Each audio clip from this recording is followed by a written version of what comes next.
Pasti banyak dari kalian yang udah kenal sama Pak Yatim. Satu seniman yang dikenal dengan karya-karya cahayanya beliau. Emang kalau karyanya Pak Yatim, masalah cahaya udah lo nggak usah raguin lagi bro. Lihat tuh gradasi cahayanya. Bukan cuman itu, tapi karangnya juga lo lihat tekniknya. Gue tunjukin sedikit detailnya nih. Lo lihat ikannya juga tuh. Fun fact, ini setiap goresannya punya makna. Tahu kenapa gue bilang Pak Yatim itu jago banget dalam membentuk cahaya? Nih, gue tunjukin kalau live magic ini. Biar dimatiin tambah pecah nggak sih? Gak heran karyanya dikejar-kejar orang banyak. Ini barusan gue jelasin tentang tekniknya doang. Bukan cuma tekniknya, tapi maknanya juga pecah banget. Jangan lupa buat lo follow. Ntar next kita jelasin nggak Pak? Mantap. Hampir semua video gue tentang beliau viral di media sosial. Itu semua bisa sampai jutaan view. Ini buat lo yang belum pernah ngeliat video beliau. Dan lo nggak salah kalau ngeliat video ini hampir 2 jam. Itu emang gue bikin sengaja biar lo bisa ngeliat keseluruhannya dan bisa ngerasain lebih dalam lagi apa yang kita lakuin di sini. Buat lo bisa menikmatin ilmu-ilmu di dalamnya dan juga bisa jadi temen buat tidur lo semua. Buat teman-teman seniman di luar sana, kayaknya lo harus nonton video ini lebih dari sekali. Ayo deh, ini eksklusif buat lo semua. Enjoy. Nah.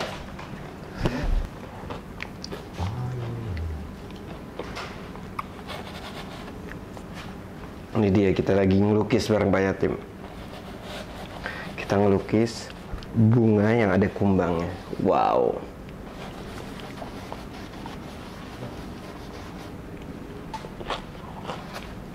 Apa yang paling penting di awal lukisan Pak Yatim? Struktur. Struktur itu rangka bangun ya. Ini komposisi. Komposisi ini kan komposisi lukisan itu gitu. Karena itu penting. Kalau komposisinya nggak benar, dia bisa mengarah menjadi ilustrasi ya, sekedar ilustrasi bukan karya seni kan. Kalau ilustrasi itu semua dieksekusi dengan full ya Pak? Ya bisa juga iya, bisa juga enggak. Baru mulai aja udah berasa. Nah kalau pencahayaan sendiri Pak di lukisan kayak bunga gini gimana Pak? Nanti itu proses next step itu. Proses. Ini berarti kalau secara akademik nih volume dulu ya Pak Yatim? Ya, volume. Rangka bangun. Nah. Jadi kalau buat rumah ini buat apa? Fondasi. Strukturnya lah. Catnya mana? Mana catnya tadi? Oh ini. Coklat nggak ada, coklat. Ya ini ya. Ini kita masih satu warna. Ini masuk warna 2 ya Pak? Enggak, saya mau buat gelap terang.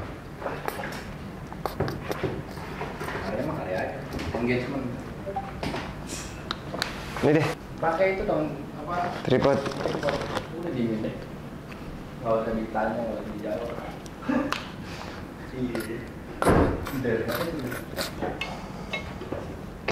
Ini pencampuran warna biru sama coklat untuk mendapatkan hitam, Pak. Gelap. Kenapa nggak pakai hitam, Pak?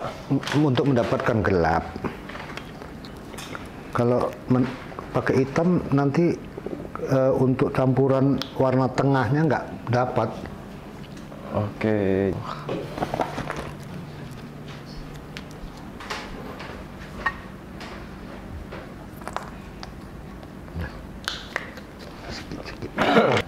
Jangan digelapin. Jadi penting ya Pak, untuk mulai dari awal kita udah memikirkan gelap terang ya Pak? Ya, udah disusun. Tapi dalam bentuk blocking. Ya. Goal dari karya kayak gini tuh apa Pak? Kalau bunga ini kan something yang simple sebenarnya kan Pak? Sebetulnya mau bunga atau potret atau apa semuanya sama. Masalahnya apakah dia bisa jadi sebuah karya seni yang baik gitu loh. Apa itu benchmarknya Pak? Apanya? Benchmark maksudnya patokan itu karya seni yang baik tuh apa goalnya di sini? Ya nggak bisa dibilang hanya satu sisi kan. Jadi nanti kesimpulan rangkuman Dari komposisi, dari goresan, dari semua lah. Tapi kayaknya hampir semua maestro itu di Indonesia, Pak, pernah ngelukis bunga dan ginian ya, Pak? Hampir semua. Sujoyono, Iya. Dula, semua lah. Ada perbedaan nggak, Pak? Kalau dari Pak Yatim sendiri ngelihat Pak Sujoyono kalau ngelukis bunga seperti apa, kalau Pak Dula seperti apa? Kalau Pak Dula cenderung bunga bersifat realistik lah ya. Maksudnya real lah, seperti aslinya. Tapi kalau Basuki Abdullah mungkin lebih mengutamakan goresan-goresannya kan. Gitu. Kalau Sujoyono mungkin dari ekspresinya. Dia nggak butuh detailnya atau apanya kan.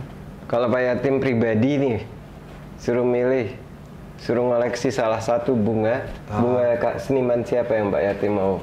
Waduh, semuanya bagus kok menurut saya ya. Beda-beda ya rasanya, Pak? Iya. Wih, main dripping, man.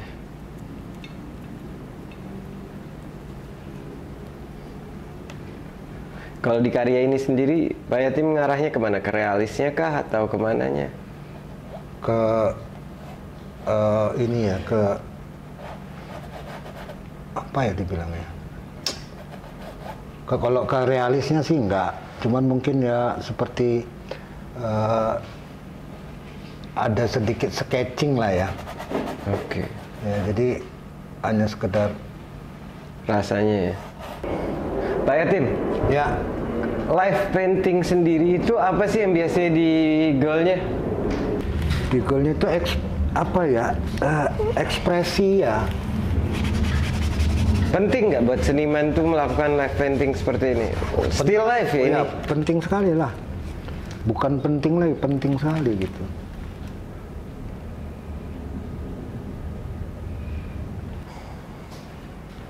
Ini tapi sesuatu yang jarang Mbak Yatim lakukan kan, ini pakai akrilik, biasanya kan pakainya ya baru seumur hidupnya.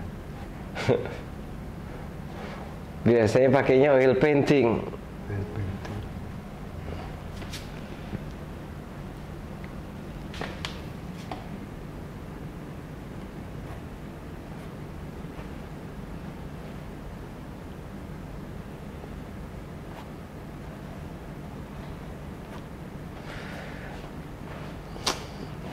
Lagi fokus ini kalau ini.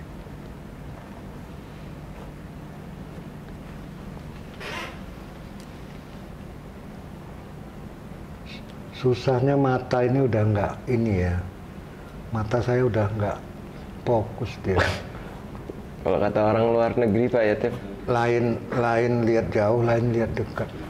umur nggak bohong kalau kata orang dulu. Tapi mata begitu aja masih galaknya luar biasa. Jadi di sini kita buat irama ya, irama garis kan. Kita mainkan irama garisnya.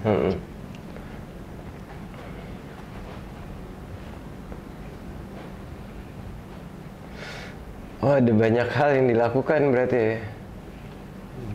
Irama garisnya. Gimana sih Pak Yatim kalau mengukurnya dari aslinya itu gimana? Nggak harus exactly the same kan Pak Yatim? Apanya? Nggak harus sesuai 100% Oh kan? iyalah. Ya. Maksudnya sesuai 100% bunganya, Iya. objeknya. Dari objek itu nggak harus 100% kita samakan kan Pak Yatim? Enggak. Tapi bisa juga. Ya. Tapi yang penting rasanya kan ya Pak? Lukisannya lah ya. Nampak kalau ini lukisan gitu, bukan hanya sekedar gambar gitu. Ya mungkin dari goresannya, dari ininya ya. Udah berasa belum Pak Yatim? Ini enaknya kalau akrilik baru dia buat layeringnya lebih cepat kan Pak Yatim? Iya, iya.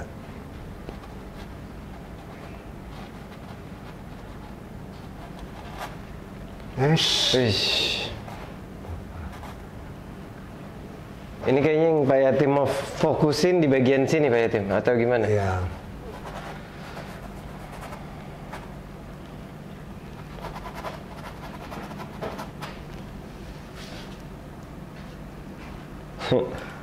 Parah sih. Baru dikit aja udah berasa banget deh.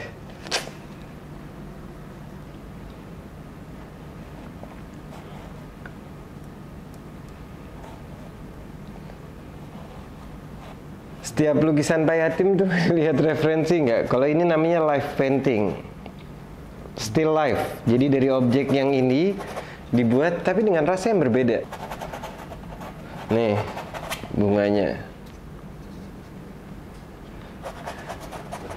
Ini bunga yang dipilih di.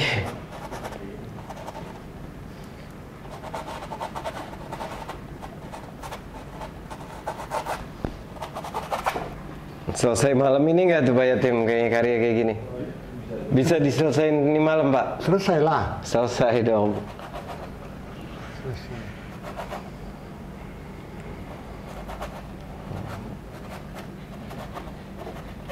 Gila elegan banget sini.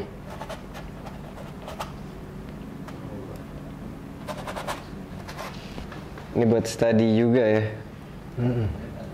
Ini kalau buat teman-teman Pak Yatim yang nonton, kira-kira ilmu apa yang bisa diambil dari karya ini Pak Yatim? Gimana bilangnya ya? Melukis itu kan butuh latihan ya. Butuh latihan. Tapi kalau kita terbiasa untuk melukisnya, lama-lama kita mendapat kepintaran yang tanpa diduga-duga. Ya. Jadi kalau seperti saya melukis ini kan udah gerakan refleks ya. Karena udah pengalaman yang bertahun-tahun dicoba gitu loh. Gitu.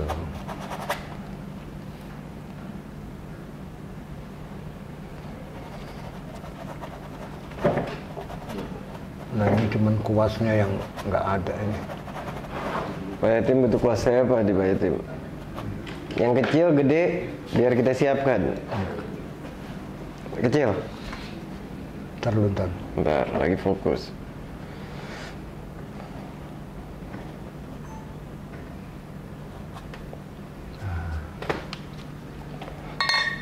Nih. Gila. Tisu.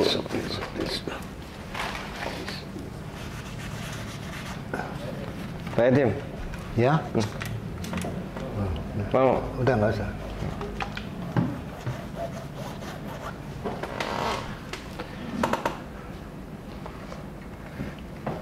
Lima 15 menit. Putih ada nggak ya? Putih. Ini pakai cat akrilik jadi udah ada putih. Putih kasih yang depan. Nih, udah ini aja sedikit. Nggak usah banyak. Kasih Winsor Newton depan, bro. Nggak, ini aja udah. Kasih yang bagus buat Pak Yatim, masa kasih.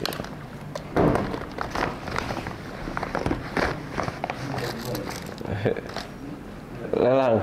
Tuh Pak Yatim tuh. Tuh lebih enak. Dia lebih mantel biar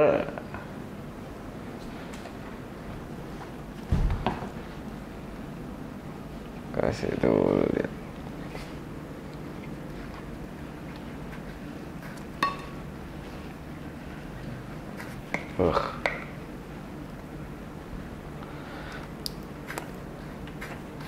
Hari ini ya nggak semua komen kita bacain, tapi kita kalau ada pertanyaan-pertanyaan baru kita bacain. Kalau pada mau ngobrol nggak apa-apa, di sini ngobrol aja. Kok nggak keluar? Keluar dong. Udah, nggak sabar. Nggak.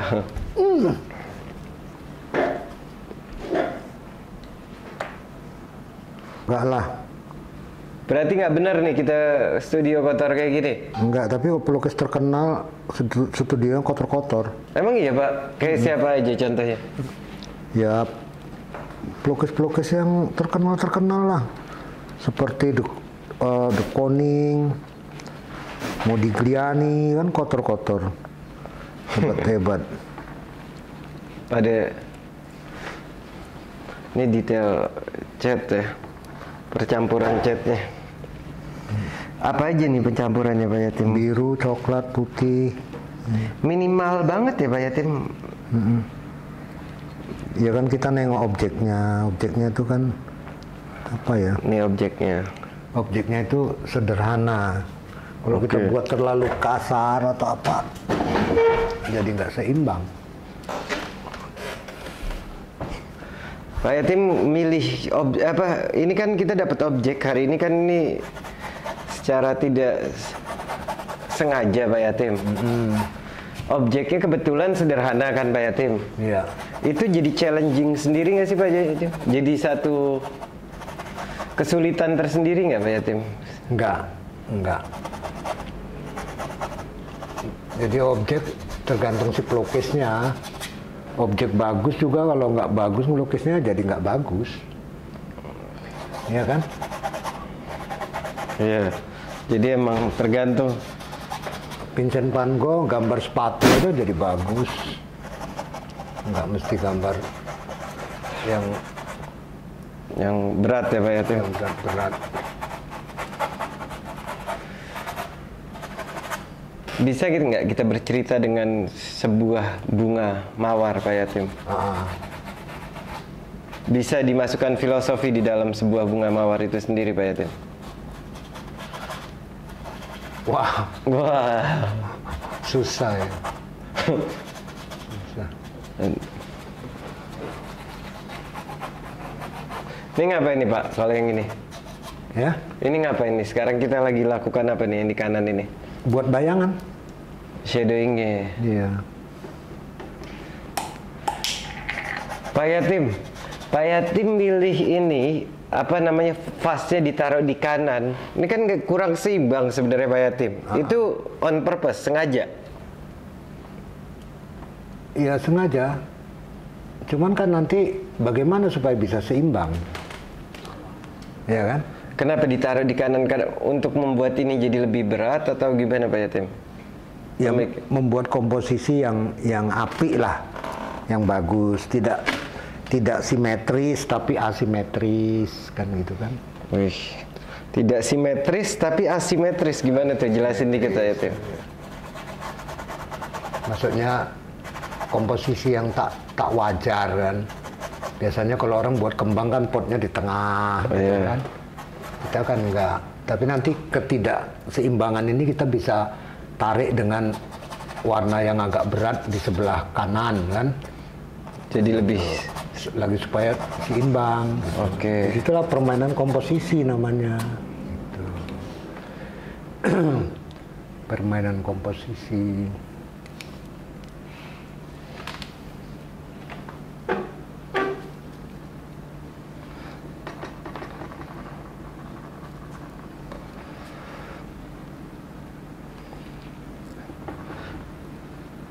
Ini masih bermain pencahayaan Pak Yatim di sini. Komposisi. Komposisi masih ya? Ya. Masih bermain sama komposisi. Tuh, lo lihat komposisinya. Ini kita liatin dari belakang juga, dari agak jauhan biar kelihatan komposisinya itu sendiri ini. Lihat kalau secara komposisi ya dari jauh nih. Tuh.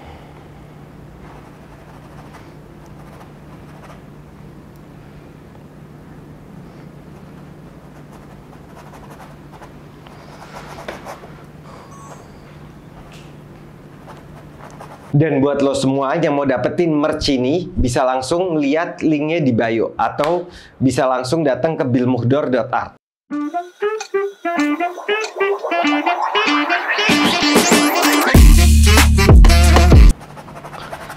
Pak Yatim tuh mulai ngelukis tahun berapa Pak Yatim? Tahun 1975. Umur berapa tuh Pak? Umur 75, umur 15 tahun ya? Oh, kita gila dari 1975. Gimana tuh Pak Yatim pertamanya gimana? Coba cerita dong Pak Yatim. Awal mulai yang ngelukis tuh gimana? Wah, ini dia ceritanya nih. Panjang. Tapi bentar dulu ya, saya biar Lagi fokus nih. lagi fokus, nanti Terganggu. karena ini lagi membuat komposisi gitu. Kalau lagi bikin komposisi jangan diganggu. Iya, bingung. Tisunya dulu. Oh, tisu. Pak Yatim itu dulu lekra katanya, ditanyain Pak Yatim.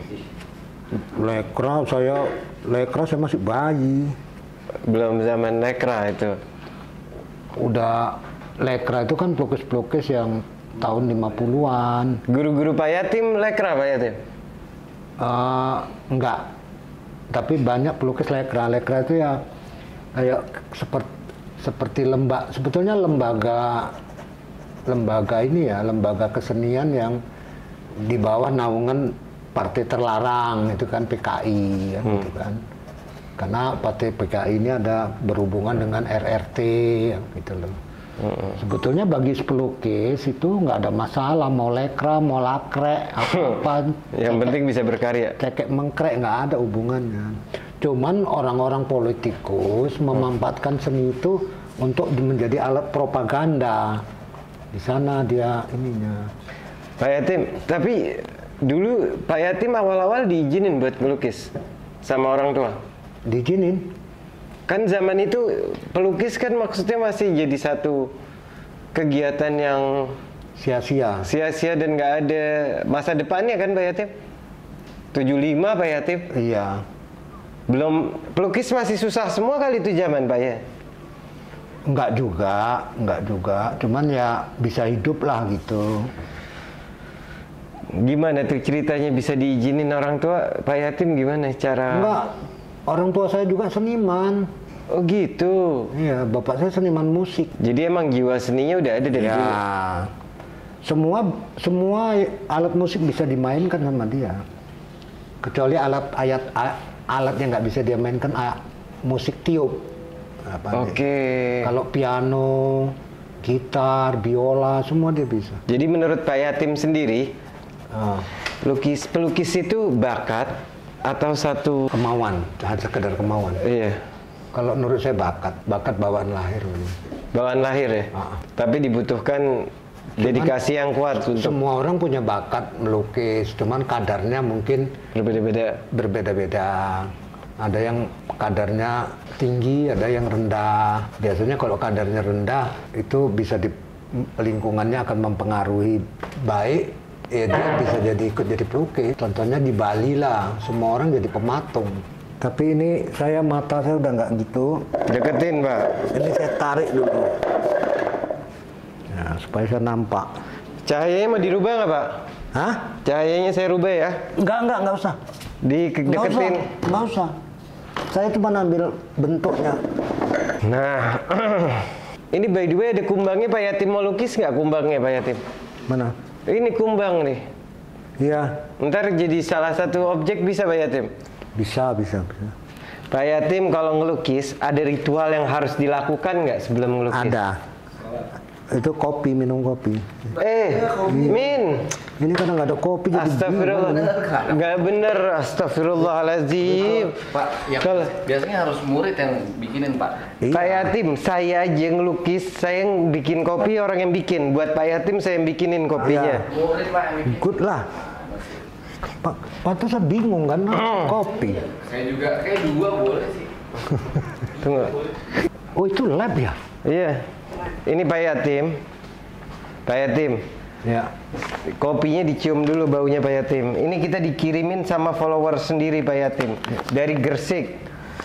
Wow mantap. Jadi katanya Pak Yatim di Gersik itu dia itu kayak terkenalnya lebih kayak tepung Pak Yatim dia ini penggilingannya. Penggilingannya. Ya ada 2, satu kasar, satu halus. Iya. Oh jadi cara pencahayaannya sendiri Pak Yatim. Permainan warna dulu ya Pak Yatim di awal. Dulu. Pertama komposisi. Baru cahaya kan. Setelah kita buat blog ini kita udah tahu cahaya di mana. Copyright. Sekarang ini bakal kita masukin buat live juga. Jadi lo bisa study juga entarnya gimana sih start dari awal Soalnya important banget sih. Ini kapan lagi ilmu mahal nih? Pak Yatim asli Medan. Aslinya Medan. Apa yang indah dari Medan, Pak Yatim? Cerita dikit dong, Pak Yatim. Medan. Medan Yang indah tuh makanan. Makanannya apa, Pak Yatim, sana tuh? Wah, Saya belum tahu, Mas. Gini, kenapa di Medan tuh makanan tuh enak? Karena Medan tuh terdiri dari campuran 8 etnis. Ya, contohnya etnisnya itu ada Batak, ada Melayu, ada Cina, ada Jadi- Jawa, ada Minang. jadi ya kan? multicultural banget ya. Malah justru orang Medan kalau ke Padang makan di restoran Padang nggak seenak di Medan. Kenapa, Pak Yatim? Karena udah terbiasa racikan Medan kan. Lebih ini dia. Lebih variatif lah gitulah. Lebih banyak. Wah, Pak Yatim, emang sesuai, bunganya sama. Ini lukisan Pak Yatim juga atau bukan? Jangan-jangan Pak Yatim juga yang ngelukis. Tadi ada yang nanyain, salah satu ritual seniman itu bikin kopi. Iya nggak Pak Yatim? Iya. Kenapa ya Pak Yatim? Seniman tuh dekat banget sama kopi itu ada alasannya apa ya Pak Yatim? Ada nggak tuh Pak? Ikut-ikutan mungkin. Ikut-ikutan siapa Pak Yatim? Ikut-ikutan temennya. Karena temennya semuanya ngopi. Iya. Jadinya kebiasaan ngopi. Kopi kan candu. Ini juga menarik ya Pak Yatim. Kalau diperhatiin nih bunga Pak Yatim. Ya. Lihat, yang di sini masih indah-indah, yang sini malah yang di depan malah layu gitu Pak Yatim. Nih, Iya, iya. Udah tua dia. Pak Yatim kayaknya udah tua tapi masih indah aja. Masih indah. Nah, pada waktu kita detail gini juga harus hati-hati. Kalau terjadi terlalu banyak detail, nanti terjadi monoton. Jadi detail pun nggak bisa sembarangan detailing doang ya Pak Yatim? Nggak bisa, karena lukisan kan berkaitan. Jadi kalau semuanya bagus, itu malah membuat jadi tidak bagus. Kumbang sendiri ada ceritanya nggak Pak Yatim? Ya, Kumbangnya menarik loh ini Pak Yatim. iya. Udah 20 menit nulis. Lukisan pertama Pak Yatim apaan Pak Yatim? Masih ingat nggak tahun 75 itu ngelukis apa Pak Yatim? Pemandangan, landscape ya. Pak Yatim memang dulu tapi dikenal sebagai pelukis landscape pedesaan ya Pak Yatim? Ya, kampung. Kebetulan lama tinggal di Bali kan. Jadi lama tinggal di Bali, ya kita untuk cari makannya jual lukisan objek-objek yang berhubungan dengan Bali. Oke. Ya, salah satu contoh ya kampung-kampung Bali, kehidupan petani-petani di Bali seperti sawah, apa gitu lah. Penting nggak sih Pak Yatim untuk seniman Indonesia tetap ngekip lukisan dengan objek-objek mau indie ya dipanggilnya Pak Yatim, gimana Pak Yatim kalau menurut pendapat Pak Yatim sendiri? Tentang Muindi. Muindi itu kan cerita sejarah bahwa bangsa Indonesia lagi luka parah. Kenapa harus melukis Indonesia itu sekedar elok dan molek gitulah. Jadi seorang seniman protes. Salah satunya Sujoyono kan. Protes Indonesia ini lagi luka. Benar waktu itu kan Pak Yatim? Pada waktu itu. Tapi saat ini siapa yang melukis tentang keindahan alam Indonesia ya silakan aja kan. Justru malah itu bagus. Satu kekayaan kita yang harusnya diingatkan kan Pak Yatim? Jadi objek melukis itu tergantung ininya lah. Tergantung kondisi masyarakatnya.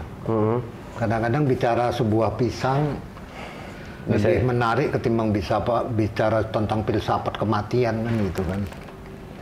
Jadi tergantung waktu. Tergantung kondisi masyarakatnya, kondisi yang inilah gejolak yang sedang terjadi di masyarakat kan gitu. Pak Yatim kalau ini coba boleh jelasin sedikit nggak Pak Yatim? Secara kekaryaan sendiri. Pak Yatim milih mana yang difokuskan, mana yang didetailkan, gimana Pak Yatim? Pemilihan Pak Yatim sendiri. Yang difokuskan itu yang sini. Oke, iya kelihatan kan itu. Ini balance-nya, keseimbangannya. Ini juga yang mengimbangin ini kan. Oke. Gitu. Jadi, nah di sini nampaknya perlu diisi sesuatu kan. Iya. Bisa kita rasakan bahwa di sini butuh sesuatu, apa yang kita taruh di sini nanti itu yang harus dipertimbangkan gitu. Pak Yatim, butuh nggak seberapa butuh sih kita tuh untuk berhenti melukis dan duduk ke belakang melihatin karya? Kayaknya saya sering banget ngelihat Pak Yatim kayak ntar berhenti dan melihat dari kejauhan. Ya, kita lihat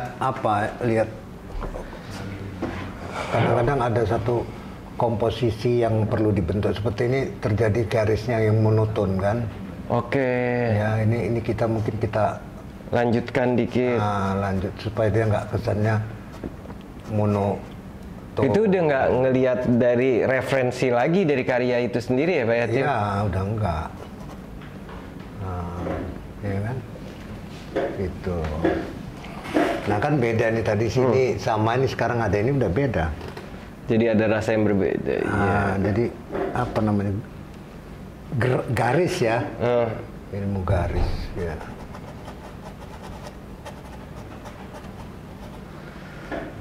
Pak Yatim, ini menurut Pak Yatim udah berapa persen dari karya ini saat ini? Ini di fase apa kita sekarang? Di fase pembenahan struktur ya. Jadi fasenya itu ada apa aja sih? Pertama kan pembikinan struktur itu sendiri. Baru pengisian. Habis itu dengan warna. Oke. Habis itu terus kita mengisi mana cahaya, mana gelap, gelap terang, ya kan? Udah itu baru detailnya, mana yang perlu didetail, mana yang tidak, kan? Tidak semua lukisan harus didetail. Berarti kalau aku ngelihat dari karya ini sendiri, itu repetition dari perbuatan itu ya Pak Yatim? Iya, iya. Jadi ntar diulang lagi. Iya. Hal-hal itu buat menjadikan kesempurnaan ya? Ya, supaya kokoh lah dia ya. Pak Yatim, sebagai seorang seniman, seberapa penting ketekunan itu sendiri sih menurut Pak Yatim? Sangat penting lah. Bisa kasih contoh nggak Pak Yatim?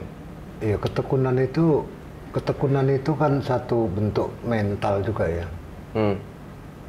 Maksudnya mental itu ya ketika dia mengalami sesuatu yang sulit dilakukan, dia tekun mempelajarinya, umpamanya kan.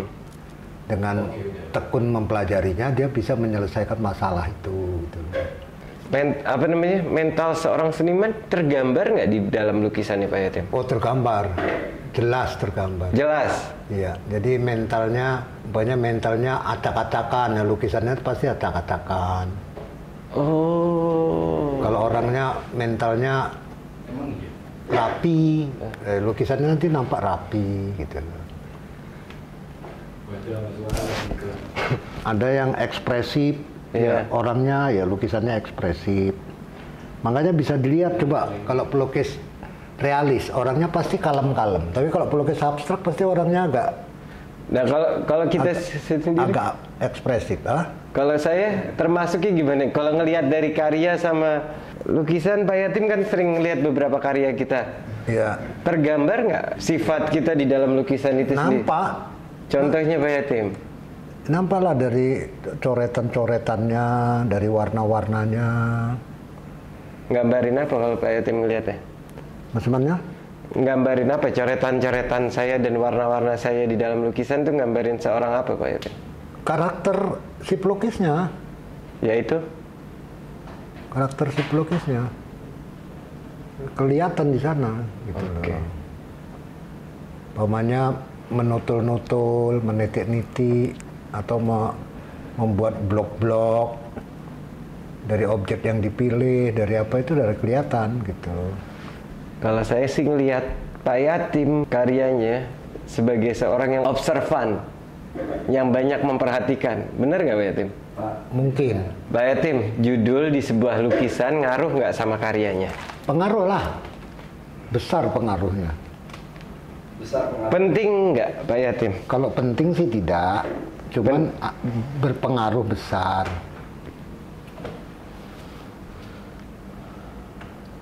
Kumbang-kumbang di taman. Nah ini lagi ngedetailin kumbangnya nih, kayaknya. Enggak. Oh belum. Bil, Pak Yatim bisa dikatakan maestro kan? Coba kita tanya sama orangnya. Lo enggak dong, ini kan dari orang. Oh kalau dari orang, iya. Lo lihat aja karyanya. Menurut lo maestro bukan? Kalau maestro nomor 1, nggak maestro nomor 2. Coba, gue mau tahu. Kalau nggak bikin voting aja situ. Bisa juga. Ada chef Moti nggak situ? Ada. Chef Moti bisa bikinin voting tuh. Oh gitu. Pak Yatim itu maestro atau bukan menurut Pak lo? Yatim maestro bukan? 1 maestro. Bang, guru seni malah SPD bukan sarjana seni, aneh nggak? Tanya Pak Yatim. Ah. Guru seni, tunggu bentar.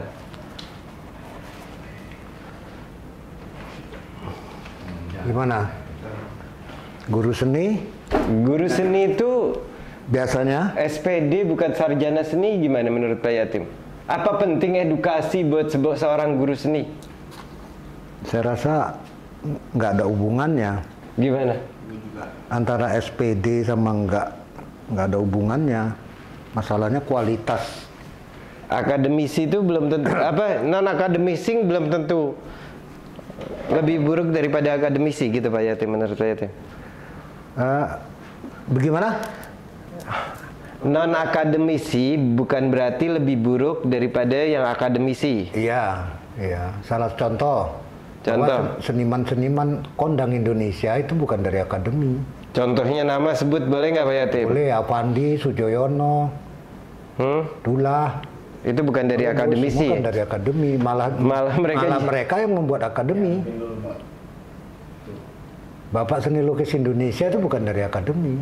Oke. Oh memang pada waktu itu belum ada akademi. Dulu belum ada akademi. Belum ada akademi, betul. Tapi yang jelas guru-guru seni lukis di akademi pasti bukan pelukis. Kebanyakan bukan pelukis. Kalau dia pelukis ngapain dia ngajar di akademi? Waduh, berat. Ya, Pak Yatim lah.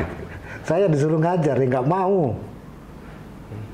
Kalau ada yang di Medan, Pak Yatim punya sanggar. Tapi Pak Yatim punya sanggar dong.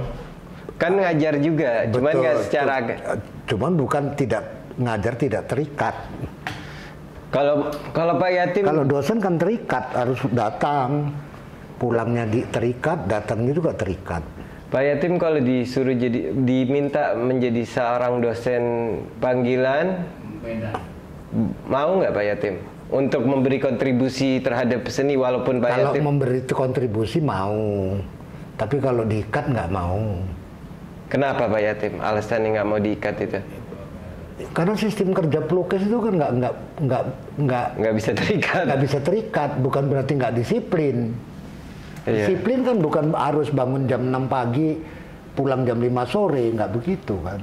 Kayak Basquiat tuh lukisannya apaan Pak Yatim jatuhnya? Ini ada Pak Yatim bisa menjelaskan lebih dalam kan? Basquiat. Basquiat itu kan pelukis street art. Iya kan? Awalnya pelukis street art. Terus lama-lama melukis di kanvas. Ya bisa dikatakan lukisannya apa ya? Alirannya apa ya? Dekoratif, abstrak dekoratif atau apa gitu ya? Ada sih jenis-jenisnya tuh kalau mau pakai nama-nama secara ilmiahnya ada Pak Yatim. Ya, lupa tapi saya. Pak Yatim. Ya. Buat mood atau art block. Jadi itu gimana cara ngatasinnya Pak? Saat kita jenuh atau kita bingung saat mau ngelukis idenya, gimana cara ngatasi hal-hal seperti itu Pak Yatim? Kalau yang bersifat bingung atau jenuh atau malas ya cara menyikapinya ya dilawan. Jadi kalau kita jenuh aja bisa melukis, apalagi nggak jenuh. Mungkin lukisannya lebih bagus. Jadi yang penting goreskan kanvas itu ya Pak Yatim? Kalau menurut saya masalah mood apa nggak mood itu masalah kebiasaan. Pak Yatim sendiri pakai mood-moodan nggak kalau ngelukis Pak Yatim? Saya melukis setiap hari. Setiap hari. Bill Muhdor juga. Ya. Itu juga tiap hari. Kalau melukis let it flow-nya apa ya? Emang punya konsep Pak? Iya. Nah, kalau ini berkonsep atau langsung let it flow, Pak? Kalau karya ini dan karya-karya Pak Yatim yang Kalau biasanya. karya-karya yang sedang saya lakukan ini bukan pakai inspirasi ngarang. Dia kan kita berhadapan dengan objek gitu. Masalahnya kita berhadapan dengan satu pot bunga mawar. Bagaimana kita bisa melukiskannya kan gitu kan? Dengan bahasa seni lukis gitu. Oke. Nah, kalau yang biasanya kalau yang secara kekonsepan ada juga kan, seperti yang cahaya segala macam. Macam-macam lah banyak. Itu tergantung si artisnya lah. Nah, Pak Yatim barusan Kalau saya menggambar ini ya, saya menggambarkan tentang bunga ini gitu loh. Nah, itu gimana? Secara kita katakanlah secara naturalis gitu ya. Cuman kan di sini saya lebih mengutamakan tentang goresan-goresan, irama gores namanya ya, tarian-tarian goresan gitu kan. Nah, kita bisa lihat ini kan. Nah, bukan ada juga yang melukis ini secara detail, secara realistik betul gitu loh kan. Tapi di sini saya menggambarkan dengan goresan-goresan aja. Jadi irama goresnya gitu loh, bukan bendanya. Ini warnanya ada berapa? Sekarang Ada 4 warna. Warna biru, ultramarin, ben amber, coklat, hijau, hijau olive atau subgreen ya. Nah, ini kuning, yellow dengan putih sedikit ya. Nah, itu gimana Pak Yatim? Berarti kalau buat kegelapan mainnya di sini, dicampur. Ya. Kalau buat penerangan di sini mainnya. Ya, ya. Putih sendiri buat dia lebih redupin warna ya? Ya, buat mengkaburkan lah. Oke. Ya. Coklat tadi apa namanya? Ben amber. Burn amber. Ben amber. Pak Yatim mampir. Lupa.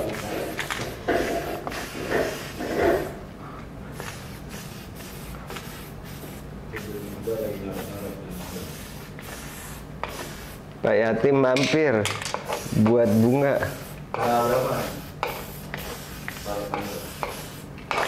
Tanggal kan? Ini tanggal berapa?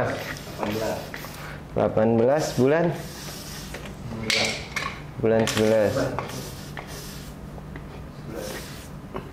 Tuh, 22. 2022 kan sekarang Pak Yatim ya? Iya. Pak Yatim mampir bikin bunga di studio Bill Muhdor. Mes. Mau tulis juga sini Pak, saya pakai pilok. Jangan. Jangan mengganggu. Ini backgroundnya emang sengaja nggak mau dibikin atau gimana Pak ini? Enggak saya buat. Tapi nggak tahu lah, nanti kita lihat.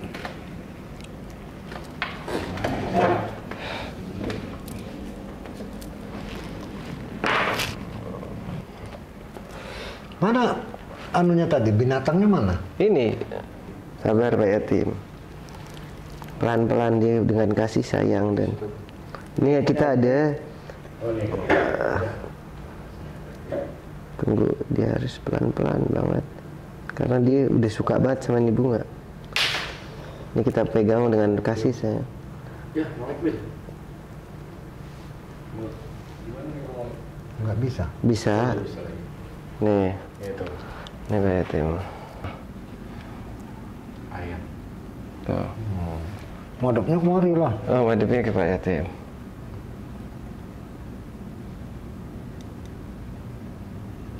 Enggak gini.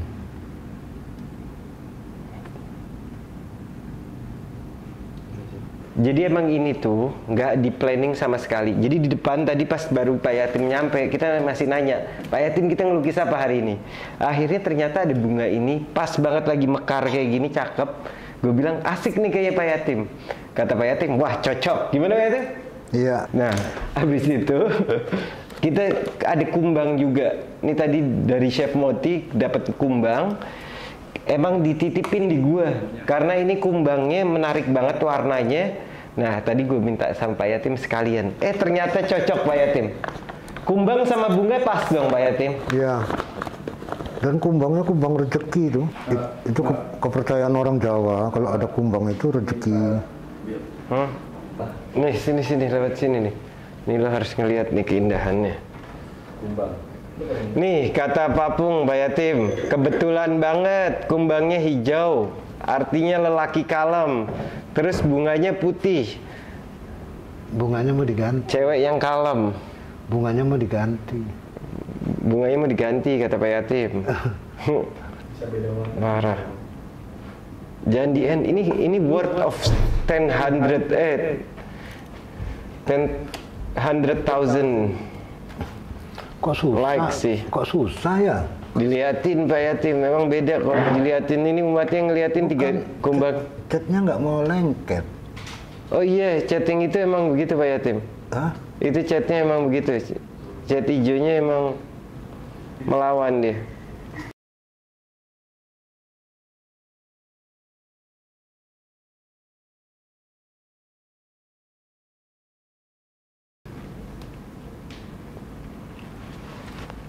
Tuh. Gue pinggirin dulu biar. Tuh, lo lihat cuman gitu doang, tapi rasanya udah berasa banget gak sih? Ini kumbangnya. Dia mau jatuh kayaknya dikit lagi. Enggak sih. Warnanya bagus banget. Tahu nggak ini kumbang namanya kumbang apa? Ada yang tahu nggak ini kumbang namanya kumbang apa? Gitu.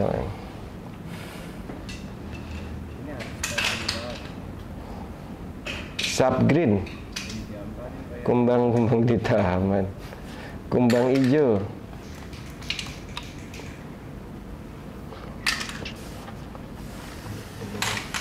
Sini. Nah, pegangin ntar gue bangun.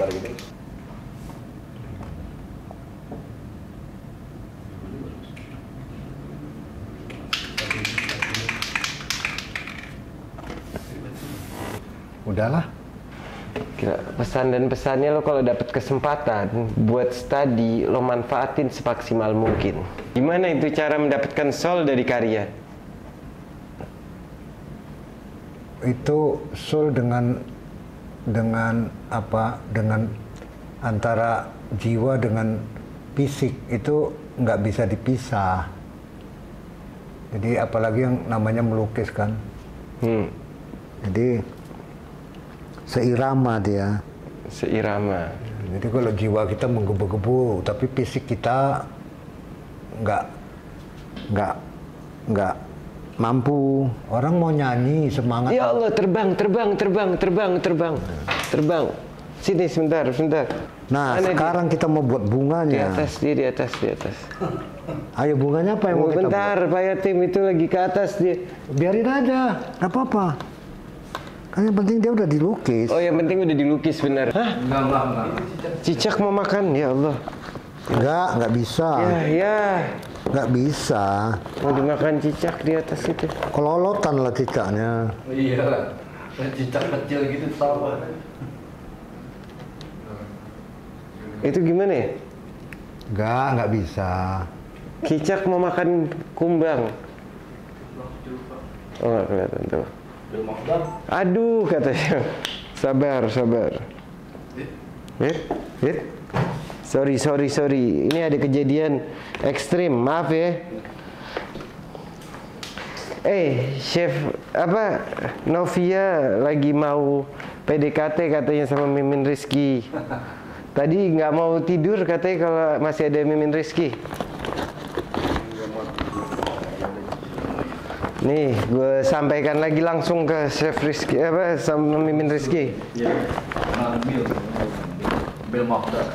Kuningnya kemana ya? Gokil banget. Apa Pak Yatim? Oh, ini. Kuning ada.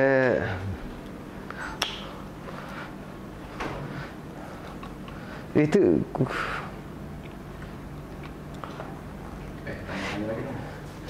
iya, tanya-tanya lagi. Pak Yatim mau ditanyain apa biar gue yang tanyain ntar. Siapa tahu ada ide-ide. Wih, lo lihat. Indah, Pak.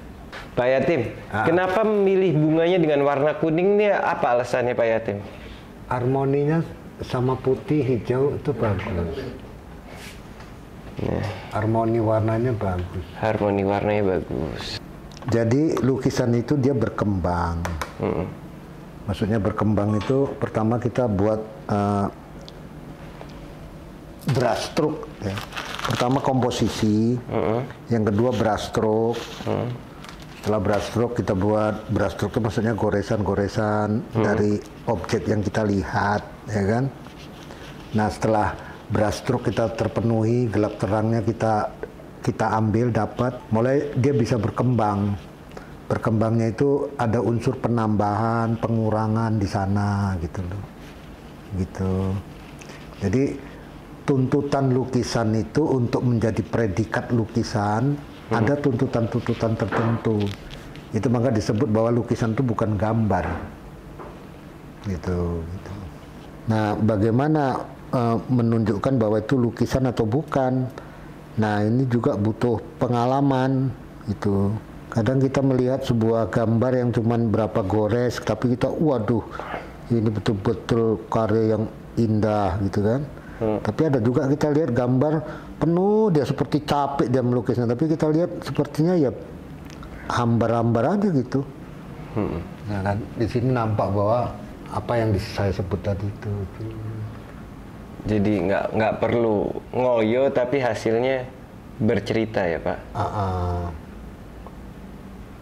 Tapi ada juga orang yang menggambar secara perfect, penuh full. Tapi karyanya bagus, dahsyat juga jadinya kan gitu. Jadi jadi untuk dia menjadi karya seni yang baik tidak harus kerja mendetail dan juga tidak harus sesingkat mungkin atau sesimpel mungkin, tergantung bagaimana cara penggarapannya. Ada juga sesimpel mungkin dia gambar cuma coret-coret, ya jadinya bukan lukisan, cuma coret-coret. Nah itu banyak yang terjadi kalau kita lihat di ini kan. Ya Allah, lihat detailnya.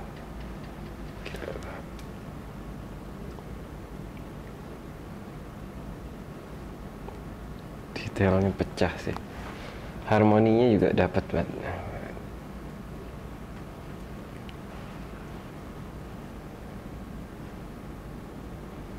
Karya cahaya dan kesunyian terinspirasi dari Pak Yatim ya, yoi.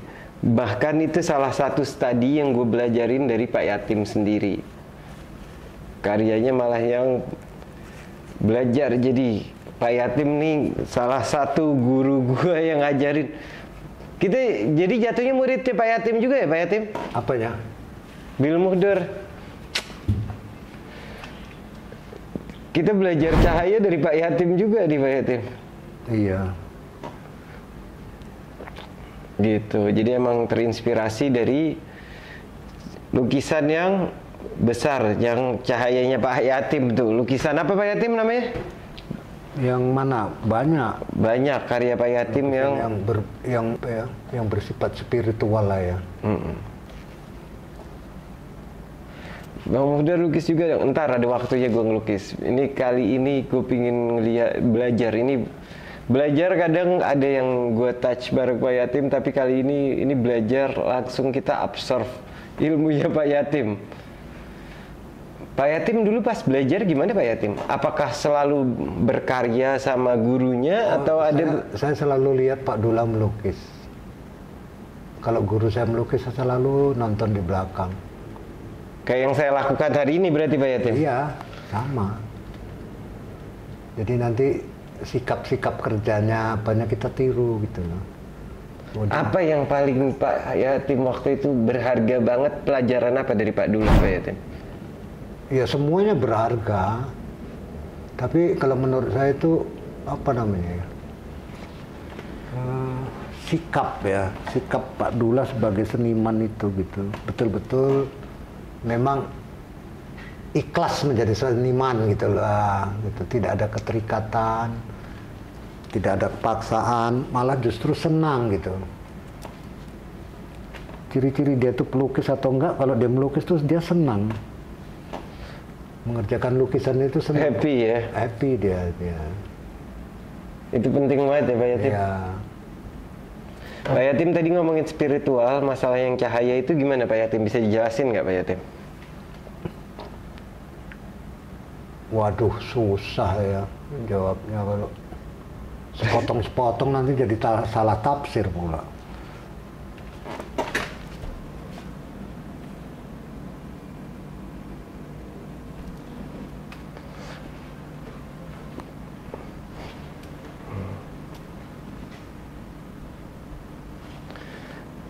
Dari lukisan yang warnanya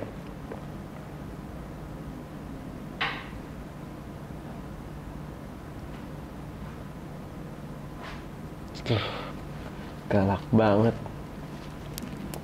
Thank you Ana.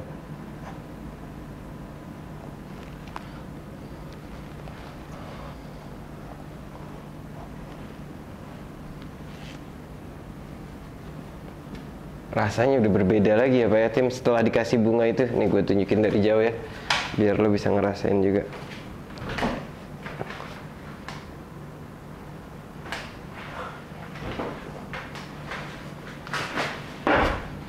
Nah gue tunjukin dari.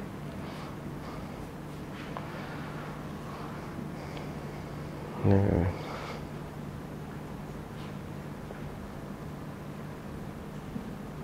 Salfok sama potnya. Potnya katanya indah banget Pak Yatim. Hah? Padahal nggak diselesaikan tapi malah di situ jadi keindahannya ya Pak Yatim. Iya, potnya cantik. Nanti kalau kita perlu potnya cantik, kita potong aja potnya.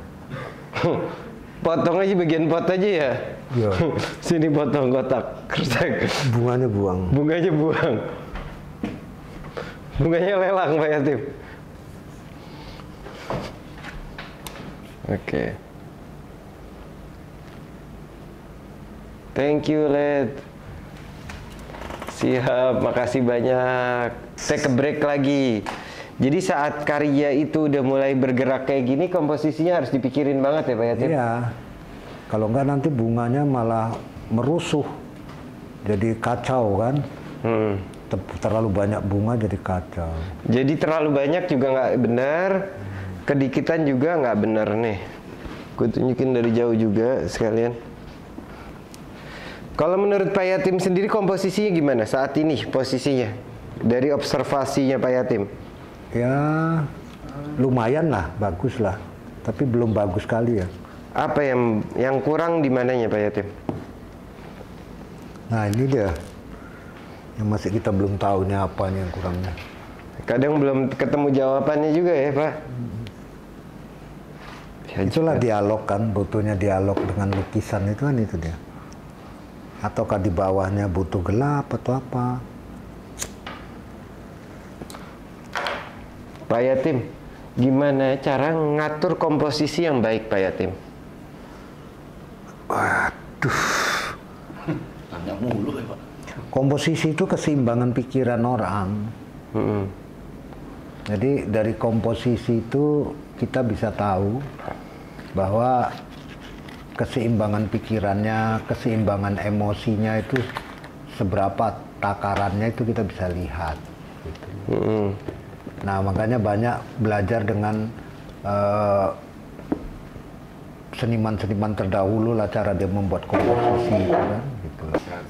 Dan lukisan tidak harus pakai cahaya, nggak usah pakai cahaya juga nggak apa-apa. Nggak harus ya Pak? Nggak harus. Pak, lebih worth it kalau buat belajar mendingan di kanvas apa di Kertas. kertas? Lebih bagus di kertas dulu, drawing ya. Drawingnya harus kuat ya Pak? Pensil dulu, pakai pensil warna gitu kan. Kalau pakai cat dia nanti termakan biaya banyak ya. Yang awal melukis itu yang pertama pakai drawing lah, hitam putih. Gitu. Terus-terusan. Jadi kita membuat gelap terang dengan hitam putih, buat buah, buat sendal atau buat gelas, piring dengan hitam putih. Nah hitam putih itu belajar tentang gelap terang sebetulnya. Mana yang gelap, mana yang terang, dan mana yang setengah terang gitu. Jadi dasar itu paling penting ya. Aspek fundamental dari drawing itu apa Pak Yatim? Yang paling penting dari drawing itu apa Pak Yatim? Gelap terang. Gelap terang. penyusunan gelap terang. Ini by the way medianya acrylic on canvas. Sesuatu yang biasanya Pak Yatim nggak lakukan. Biasanya oil on canvas. Cuman kebetulan di rumah gua nggak ada oil. Ya agak bingung.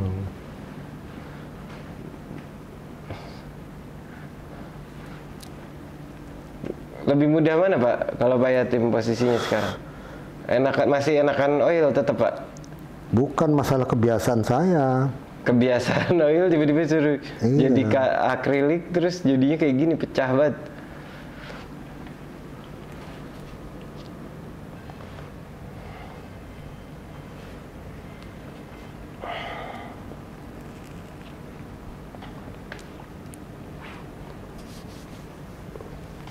Gue liatin detailnya biar tahu detailnya deh.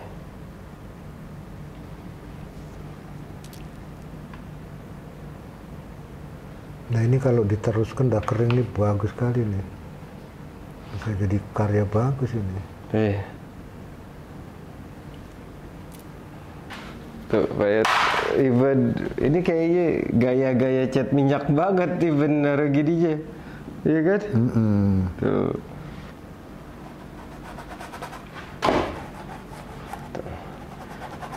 Ini penyempurnaan anatomi ya Pak Yatim? Bukan anatomi apa? Komposisi. Bang, bedanya jurusan DKV sama seni rupa apa? Ya desain ya seni rupa juga. Sama aja ya. Iya, sama aja. Kurang luweh kalau bahasa Jawanya Ya, itu. cuman ilmu desain itu juga ada unsur fungsi kan. Dia terikat pada fungsi. Desain nggak bisa semuanya kayak seni. Desain sama aja kayaknya. Enggak, dia ada terikat oleh fungsi. Iya, terus sama fungsi. Ya. Jadi kalau dia mendesain sesuatu tidak berfungsi, fungsinya kan ada. Kalau seni rupa kan lebih bebas. Iya, kalau ini ada juga yang jawab, kalau desain tuh lebih ke digital, kalau seni rupa lebih ke konvensional. Kalau digital itu kan alatnya.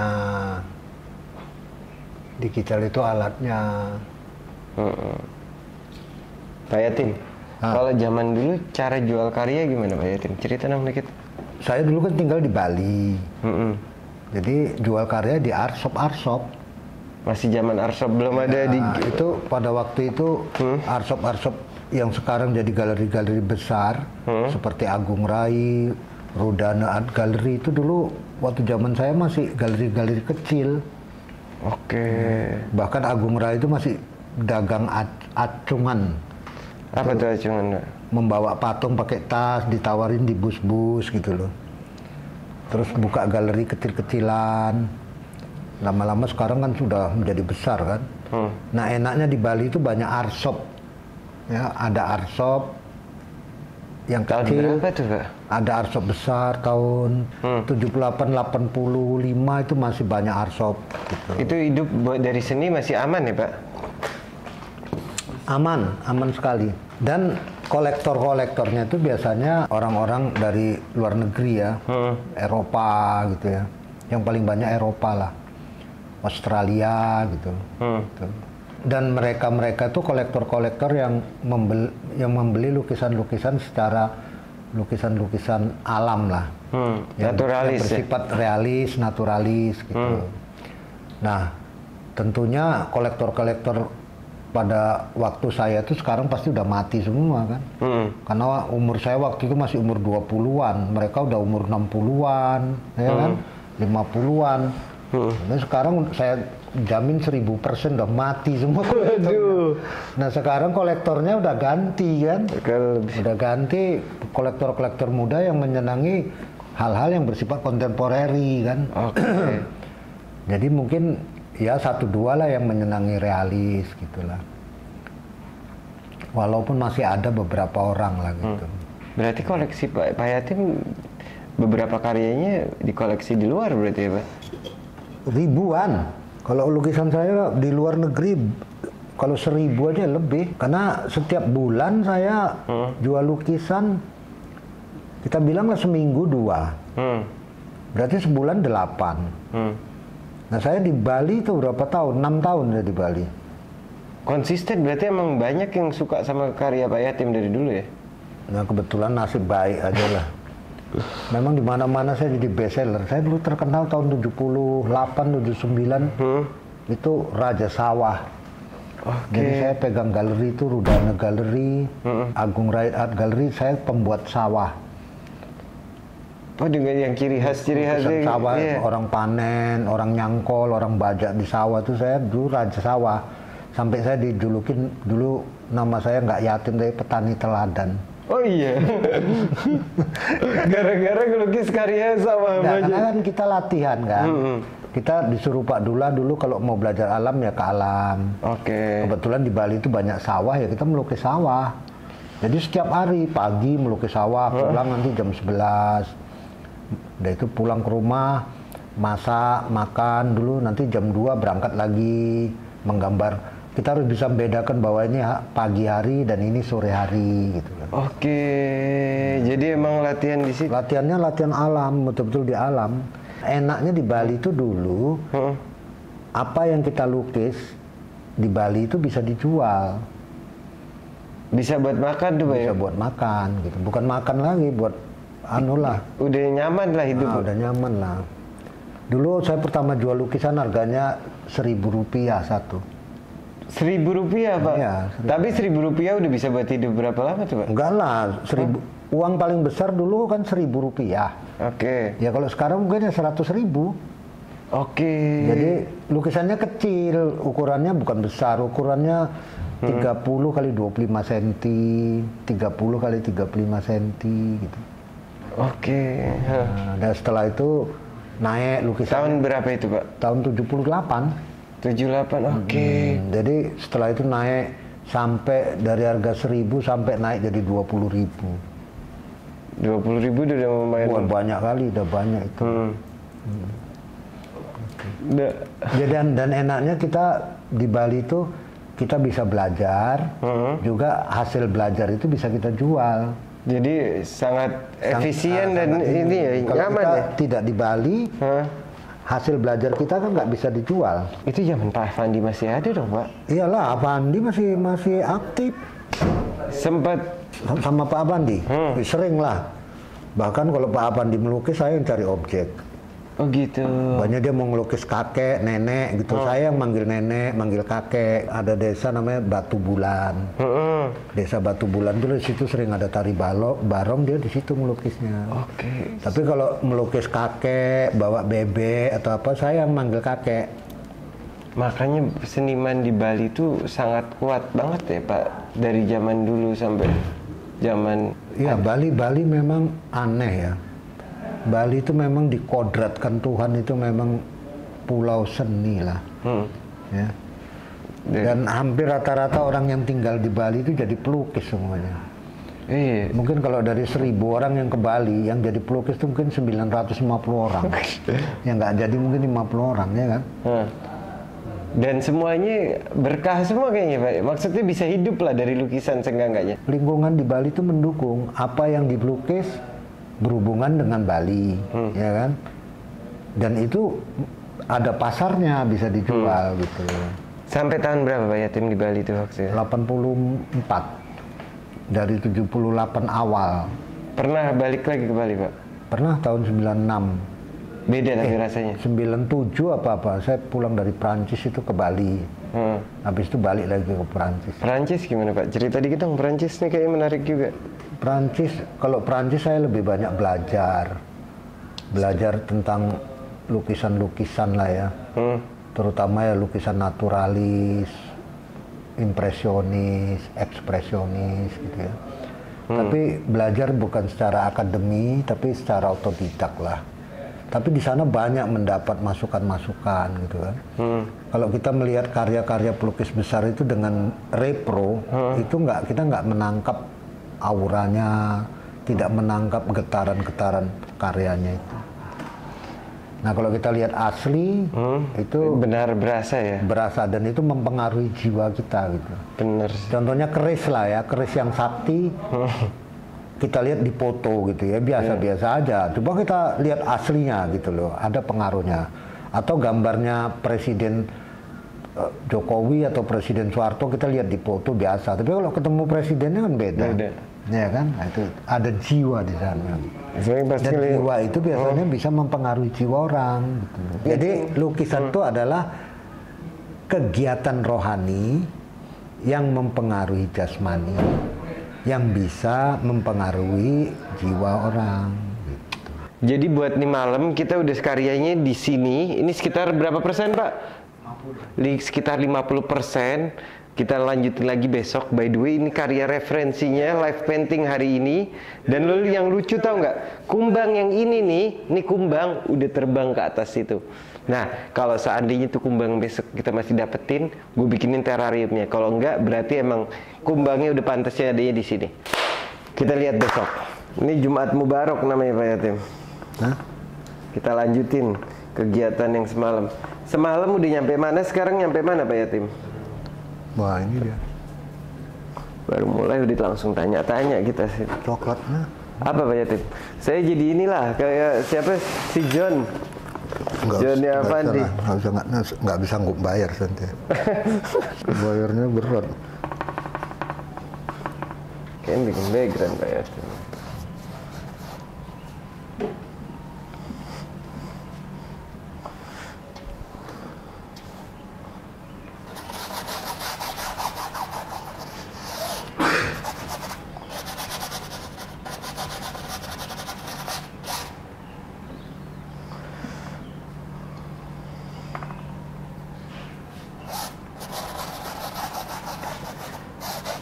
Pak Nasirun iri nih sama Pak Yatim, Pak.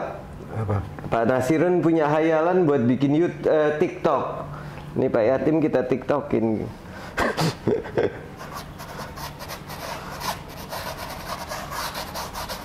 Pergilah ke sana. Kapan kita ke sana? Yuk, Pak Nasirun. Kapan kita ke Jogja, Yuk. Saya mau jumpa dia juga ngobrol. Keren Pak Nasirun tuh. Habis lelang ini lagi kita. Biar saya yang biayain Mas Bin. Udahlah. Pak Yatim terima beres. Ntar biar lukisan. Nggak enak lah. Wah.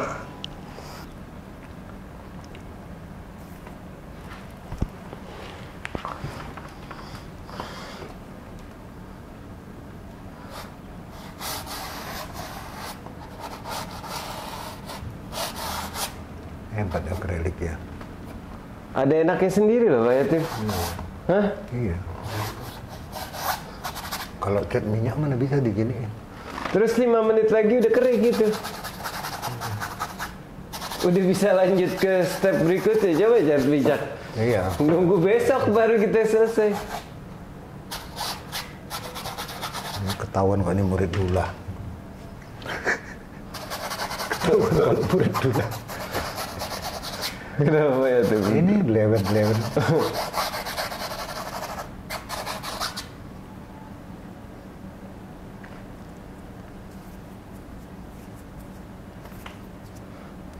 Ih.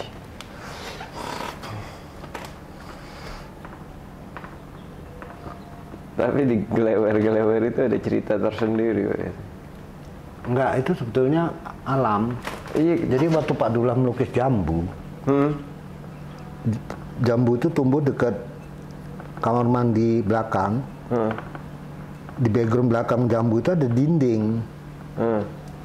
Dinding yang udah berlumut. Iya. Jadi ada bekas-bekas air hujan atau apa yang meleleh-meleleh gitu. Itu awalnya itu. Itu awal mula. Awal Pak Dullah temukan itu. Dari alam lagi ya Pak ya? Iya, dari bukan dia buat-buat. Kan dia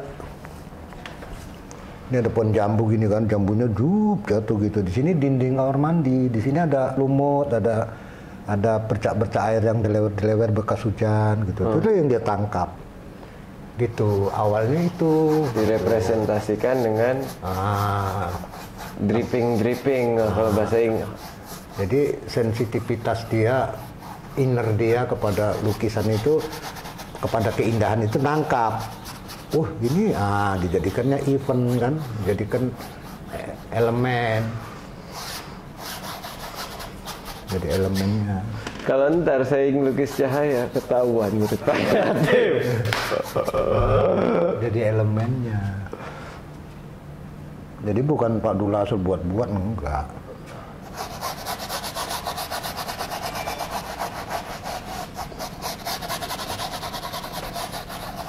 Kalau seniman-seniman muda nggak belum nyampe Pak. Maksudnya bukan belum nyampe. Cerita itu belum pernah terdengar kali Pak. Enggak lah, ini pun baru ngomong ini saya.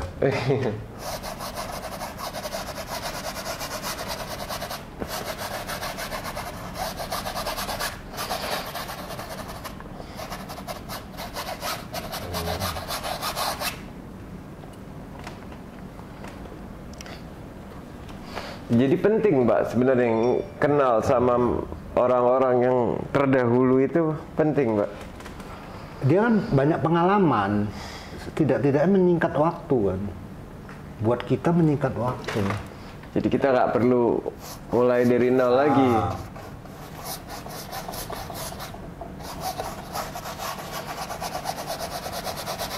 Kalau saya lihat seniman-seniman yang dibilang hebat, saya kaji dulu apa betul hebat. Dia memang hebat atau kesepakatan orang? Ya kan? Harus dikaji itu. Dia ini memang hebat atau kesepakatan? Ya kan?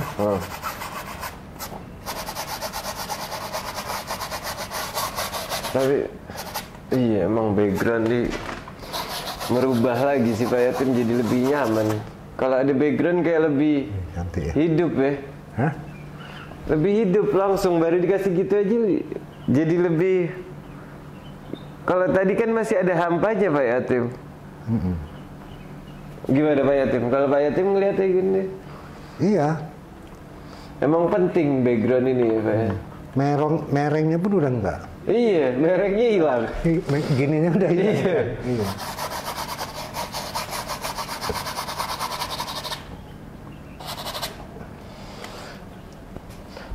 Tapi dalam mau melakukan sesuatu itu kadang emang Bagus banget malah jadi dripping gitu ya. Bagus lah. Aduh ini kok gini ya.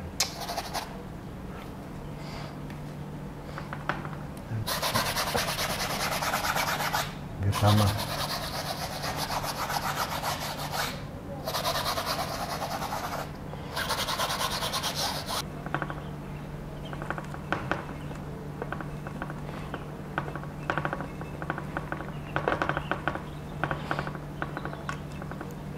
Tetap kuat Pak Yatim ya. Hah? Pohon itu tetap masih kuat Pak Yatim. Iya. Walaupun background ditaruh di atas depannya. Bentar dulu. Bentar.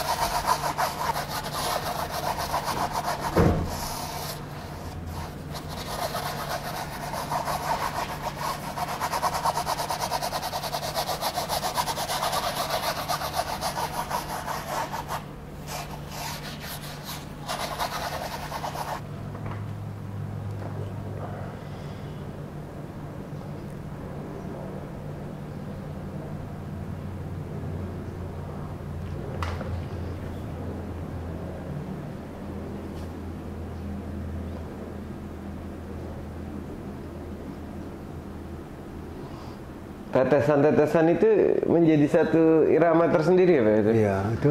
Ini kita ulang lagi.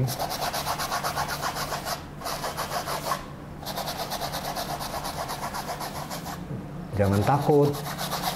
Jangan takut, oh udah bagus, nggak usah dianu lagi. Jangan.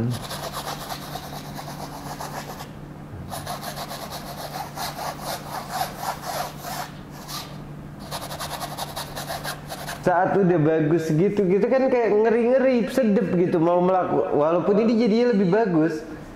Ya. Cuman kan saat eksekusi awal Nggak, maksudnya ya kalau rusak, seandainya rusak ya risiko lah. Buang, bikin baru lagi. buat baru lagi gitu. Emang ada lukisan gagal Pak Yatim? Sebetulnya banyak. Buktinya orang banyak pelukis-pelukis old master, banyak yang nimpa-nimpa lukisan kan. Modigliani, Van Gogh, semua lukisannya banyak yang tertimpa-timpa. Kalau itu kan nggak punya duit kali Pak Yatim. Enggak lah, mungkin dia nggak suka lukisan itu, maka dia timpa. Iya kan? Ya.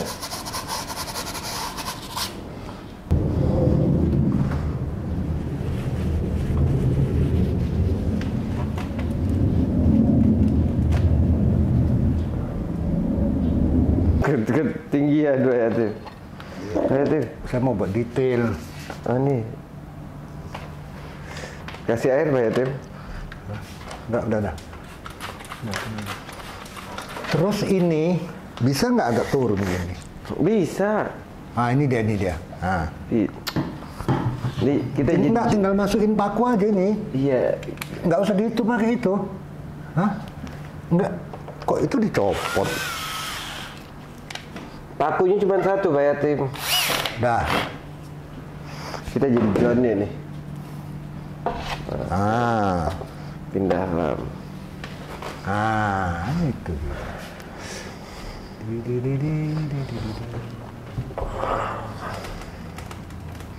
Ini lagi bikin detail nih sekarang Pak Yatim. Nih detail.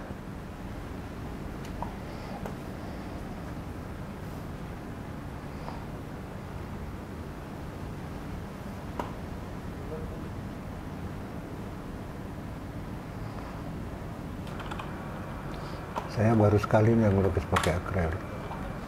Biasanya nggak pernah. Nyoba aja nih.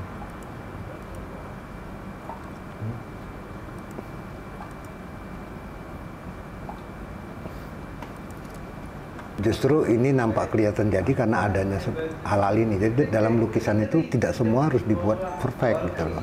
Harus ada yang di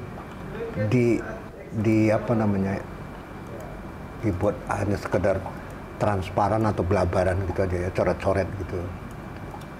Jadi kalau di sini nanti kita buat seperti ini juga, detailnya tidak terjadilah apa namanya perbandingan antara ini selesai atau gitu ini nggak selesai. Jadi kalau membuat satu barang yang bagus didampingi di sebelah-sebelahnya barang yang tidak bagus gitu, yang tidak perfect gitu. Sama seperti kamu kelihatan ganteng karena ada yang jelek gitu loh, ya kan gitu. Tapi nanti kalau ada yang lebih ganteng lagi, kamu yang kelihatan jelek.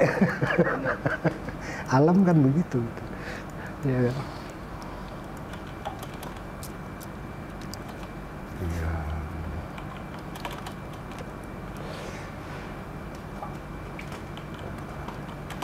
Kira-kira selesainya berapa hari? Katanya dia nanya tuh Pak Yatim.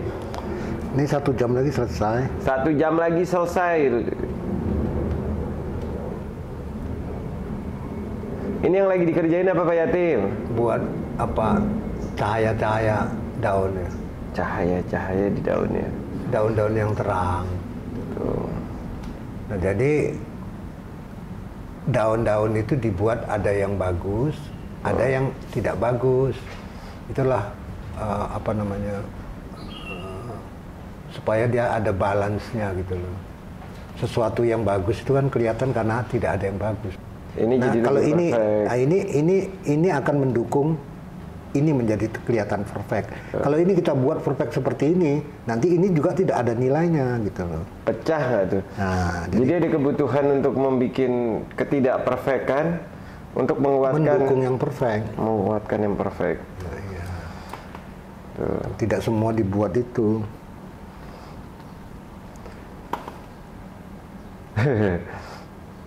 Iya kan? Iya. Ini lagi ada orang-orangan. Thank you brother. Iya. Pak Yatim bisa aja. Ya kan, itu kanlah alam, ya kan? Itulah alam. Spill yang patung-patung nggak ada di patung-patung di sini. Ini lagi kita ngelukis keindahan bunga-bunga. Bunganya juga berarti ntar diperfectkan Pak Yatim atau gimana? Iya lah. Ini belum jadi bunganya Pak Yatim? Belum. Ini masih layer awal. Ini mah bukan layer awal tapi Pak Yatim. Ini sudah berlayer-layer kayak biskuit yang terkenal itu. Kan? Lihat fullnya. Nih gue tunjukin fullnya deh.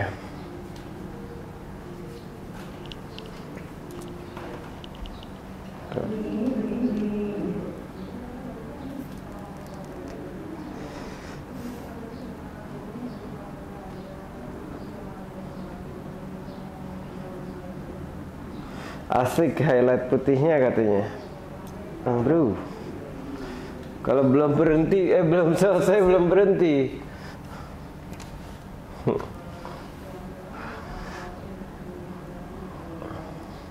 Pak Yatim, Pak Dula tuh kalau ngelukis berapa lama Pak Yatim? Bunga kayak gini, paling setengah hari, baru besok dia detail. Karena cat minyak nunggu kering kan, ada fase untuk menunggu supaya kering gitu loh. Ini kelebihan akrilik di sini, dia bisa langsung ditimpa ya. Mbak Yatim dimintain bikin limited edition fine print Mbak Yatim. Oh iya. Next ya, kita bikinin Mbak Yatim. Iya. Ini yang gua kolaborasi ada yang kendi, tapi ini nggak limited ya. Ini limited by time. Ntar kalau udah nggak diproduksi. Tapi kita ntar bakal bikin yang limited bareng Pak Yatim ya.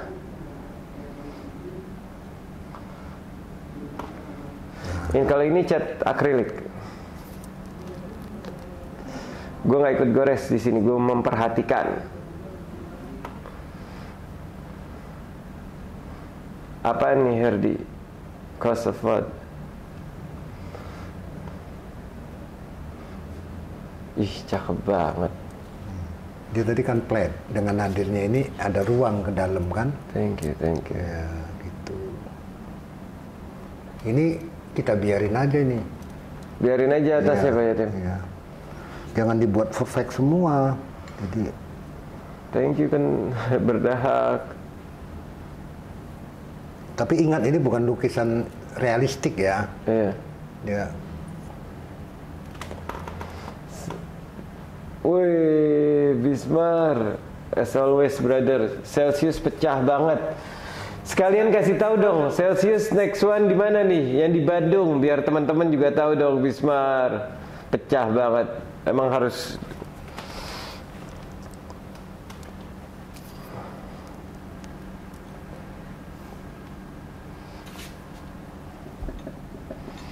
Yang belum kehadiran di Jakarta, di Bandung masih ada.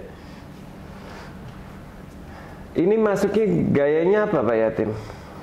Ya sedikit impresionis lah ya. Betul, impresionis. Ya, sedikit impresionis. Ini ada yang nanya soalnya, ini impresionis ya gitu katanya. Ya, betulnya kalau ini dicetak, di print itu mungkin orang yang menyaksikan ini akan menarik. Iya. Gitu loh kalau di print. Ya. Apa kita bikin limited edition fine printnya? Iya.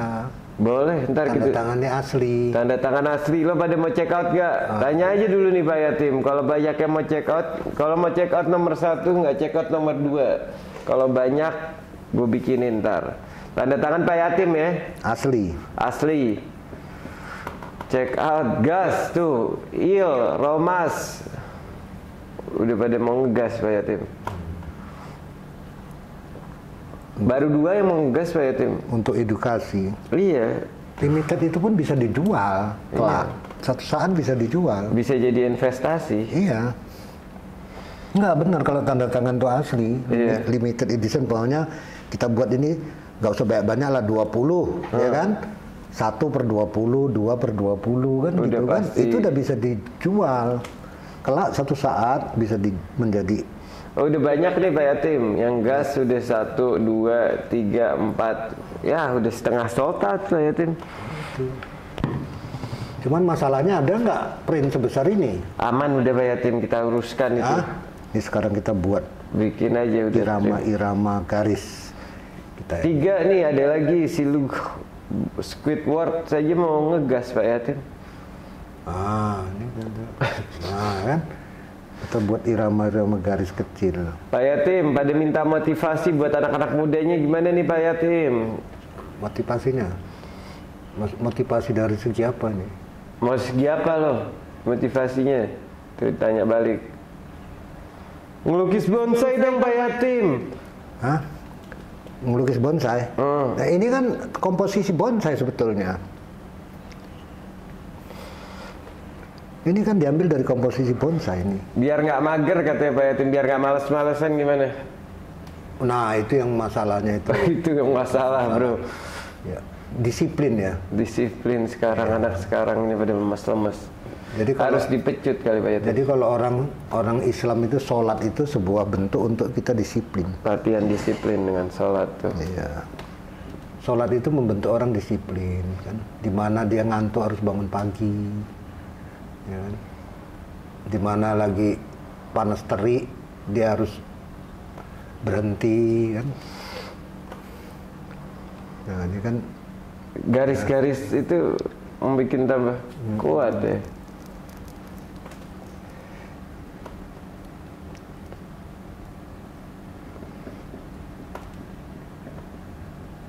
Thank you.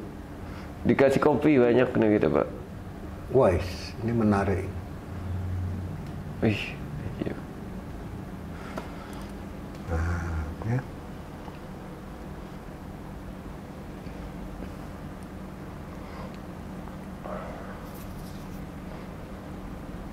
Nikmat gak sih ngelukis itu Pak Yatim? Kalau buat Pak Yatim satu kenikmatan kayak Iya, gitu. iya. Satu.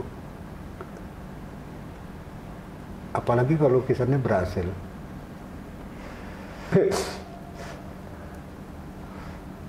Kalau di studio Bill Muhdar kalau nggak salah ngomong kayak kurang afdol gimana gitu loh Pak Yatim. Iya. Kemarin kerbau kita bilang sapi.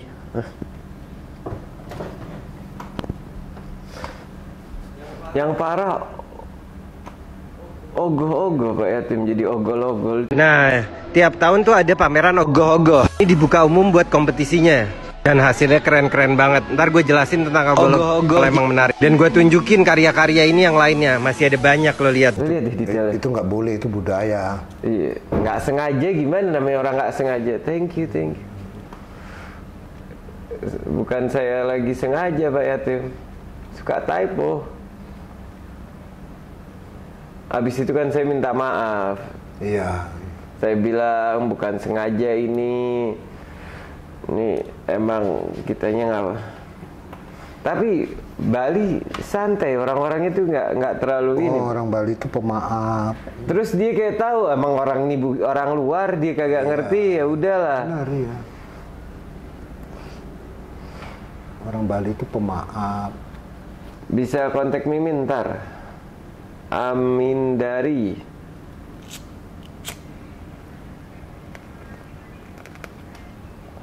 Palelak aja kita Pak, ntar. Hei, kan? Lihat, di teras ini udah beda. Ih, kena gitu aja langsung. Pak, ini Pak Yatim gimana cara mengeksekusi warna hijau? Ini kan semua pakai warna hijau. Iya. Untuk membuat detail sama depth of field-nya itu gimana Pak Yatim? Wah, ini sesuai pengalaman ya.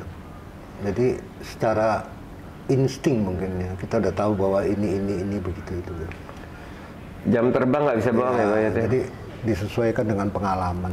Makanya cara bisa melukis tuh bagaimana? Cara bisa melukis ya melukis.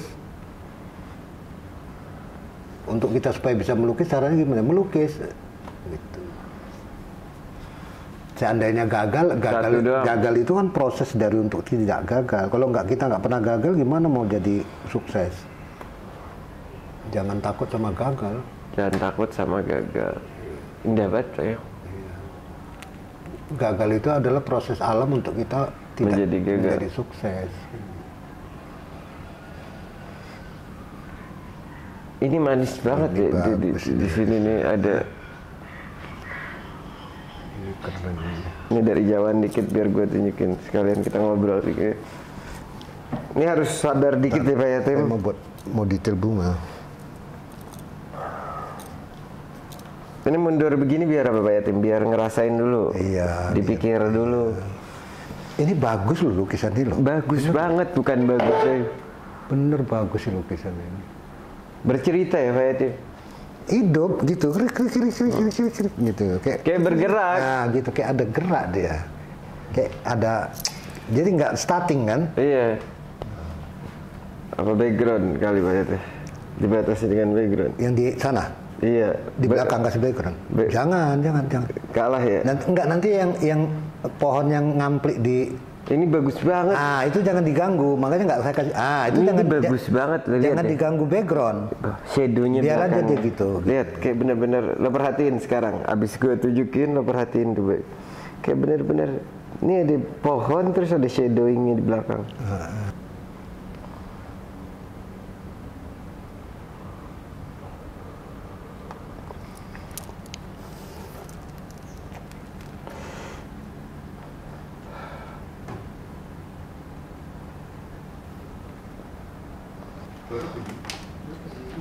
Perlu dikasih background, takut ini kalau background. Takutnya rusak ini. Mundur.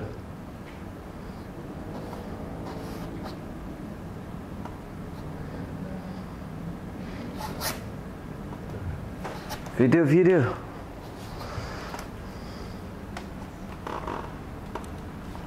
Sedikit aja.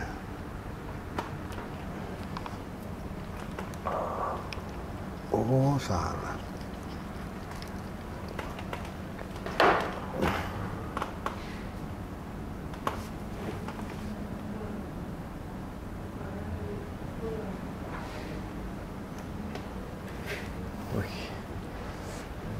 Dedaunan yang jatuh. Apa? Bunga yang jatuh ya, Pak? Kelopak bunga.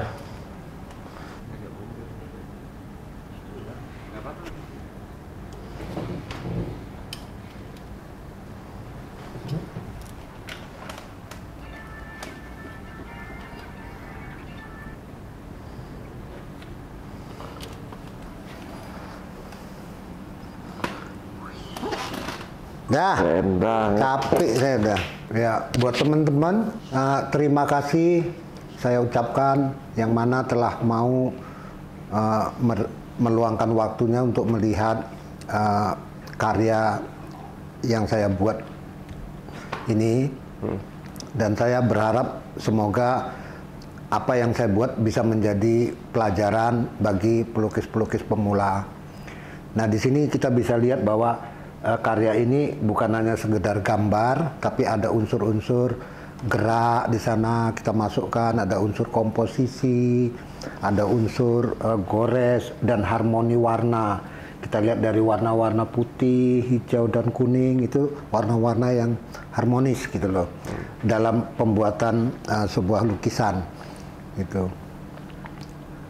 Nah, saya rasa sekian aja. Semoga sukses ke depan.